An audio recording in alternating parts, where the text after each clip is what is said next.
Hey guys, how's it going? Sydney here from PhoneDog.com, and I'm here to update you guys on my BlackBerry challenge. I've been using the Torch 9810 for 12 days now. If you haven't seen any of the videos, the previous videos of this series, go ahead and check those out. I have, I think, day 1, day 5, day 9 or something. So kind of see my progress leading up to this point. I've had some ups and downs. I started off hopeful and optimistic, and then I kind of went down a little bit, and then I was like, okay, this is alright, I can do this. And then I had a big drop where I just wanted to quit, but I didn't quit. I decided to tough it out, and here I am, day 12. Things are settling in. I'm starting to just, like I said last week, a lot of it was just facing the reality of what BlackBerry is, what it's made for, what it's not made for, and I think now I'm kind of finally accepting all of that, and everything's kind of getting settled into a period of normalcy, I guess. So, you know, last week I talked about, basically I was just really frustrated with, you know, I can't do this, or this doesn't work, or, you know, yeah, these features are nice, but you know, this isn't working. And I even said at one point that there's no way, you know, die-hard BlackBerry users have ever used another operating system, because if they had, you know, there's no way that they would find this, you know, adequately functional. I've since then kind of just come to terms with everything it is. I found a couple of apps that were hidden out of the box. You know, it has a couple of folders, and I guess I decided to really dig into the OS and see, okay, like, you know, what can I do? What are its strengths? What is it really meant for? And so I dug into it a lot more, and I found some apps, a memo pad app, a task app. I also found a password keeper, which is kind of nifty, but, you know, not a big deal. But for me, the memo pad app is a big deal, and I know that sounds like a small thing, but it's a big deal for me because of my job. I need to take notes, and even just in day-to-day life, if I want to make a grocery list, it's just nice to have a memo pad. And I know you're thinking like, wow, the success or failure of this challenge was based on you finding a memo pad app. Not really, but it's little things like that, knowing that you have helpful apps installed out of the box.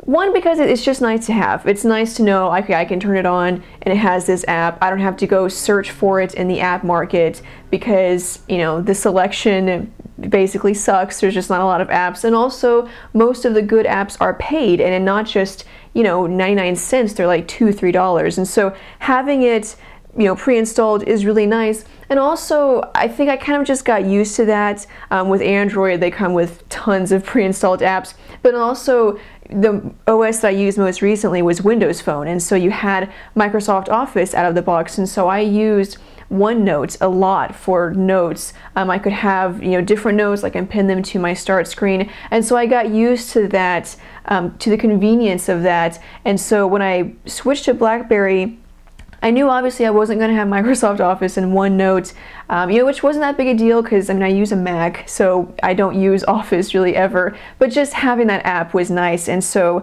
now that I have a memo pad, it makes everything a lot easier because I know, okay, I can use my phone for memos, and now I can use it for, you know, not just email, not just calling. I can use it for basically every part of my life. And I guess that's really what it is. It's not about the memo pad.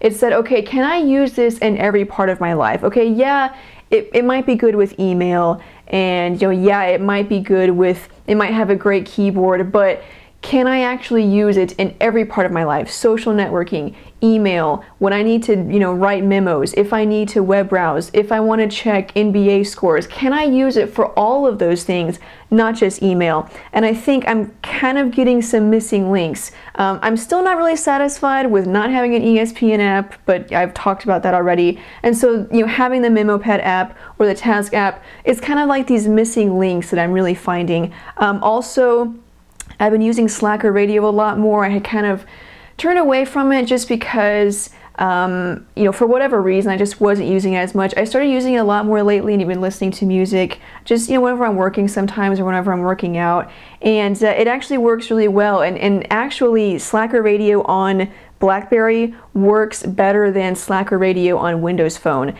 and that's a big deal to me because Slacker Radio on Windows Phone is frustrating. And anybody from Slacker, if you are listening or watching this, please fix that app because it's terrible on Windows Phone. much better on BlackBerry. I've been very happy with it.